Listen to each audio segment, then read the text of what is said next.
అందరికీ నమస్తే. గుర్తుపట్టారా మేము ఏ కొండపైన ఉన్నామో?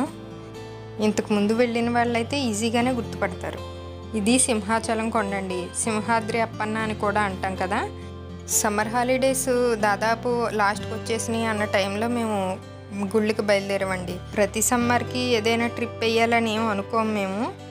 వెళ్తే మా అమ్మగారింటికి, లేకపోతే ఇంట్లోనే. ఖచ్చితంగా ట్రిప్ వేయాలి అంటే నాకు సమ్మర్లో బయటికి వెళ్ళలేక నేను అసలు అనుకోను. అయితే సింహాచలం ఎప్పటి నుంచో వెళ్ళాలనుకుంటున్నాను. హాలిడేస్లో అయితే తప్ప కుదరదు ఎక్కడికి వెళ్ళడానికి, స్కూల్ పోతుందని చెప్పి. ఇక లాస్ట్కి వచ్చేసి 1-2 వర్షాలు కూడా పడ్డాయి కదా అని చెప్పి బయలుదేరాము. నా బ్యాడ్ లక్ ఏంటంటే కరెక్ట్గా మేము వెళ్ళిన రోజే భయంకరమైన ఎండ కాసింది. ఆ ముందు రోజు వరకు ఎండలేదు. అలా ఉంటుంది మరి మన అదృష్టం అంటే. ఇంతకుముందు నేను 6th మంత్ ప్రెగ్నెంట్గా ఉన్నప్పుడు ఒక 10-11 ఇయర్స్ బ్యాక్ అనుకుంటాను, అప్పుడు వచ్చాము మేము 2013లో. అప్పుడైతే నేచర్ నిజానికి ఇంకా అందంగా ఉండేదండి. అది మర్చిపోలేకే నేను ప్రతిసారి సింహాచలం ఎప్పటి నుంచో మళ్ళీ వెళ్ళాలి అని ఉండేది.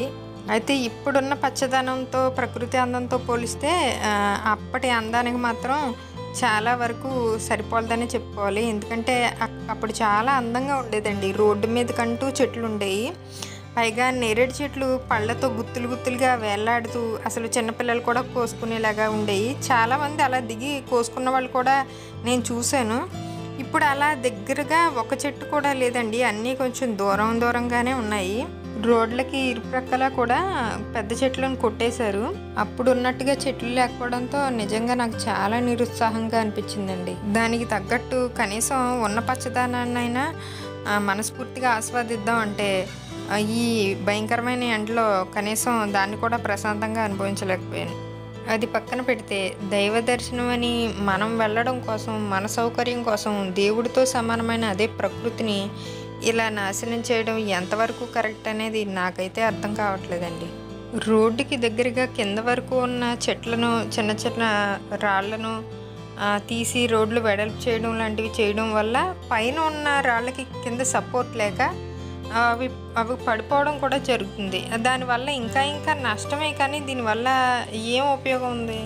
ఇలా ఆలోచించుకుంటూ ఆ పచ్చదనాన్ని చూస్తూ కాసేపు ఆ రోడ్లో కొద్ది దూరం వరకు నడిచానండి. మనం కావాలనుకున్నప్పుడు ఈ పచ్చదనాన్ని చూడలేం కదా. కాబట్టి అవకాశం ఉన్నప్పుడే మనసు నిండా, కళ్ళ నిండా పచ్చదనాన్ని నింపేసుకోవాలి. ఇలాంటి టైంలో ఏ నీరసం అనిపించదో, ఏమీ అనిపించదు. ఒక అరగంట కూర్చుంటే ఉన్న నీరసం కూడా ఎగిరిపోద్ది. కానీ నాకు అంతసేపు కూర్చునే అవకాశం ఇవ్వలేదండి.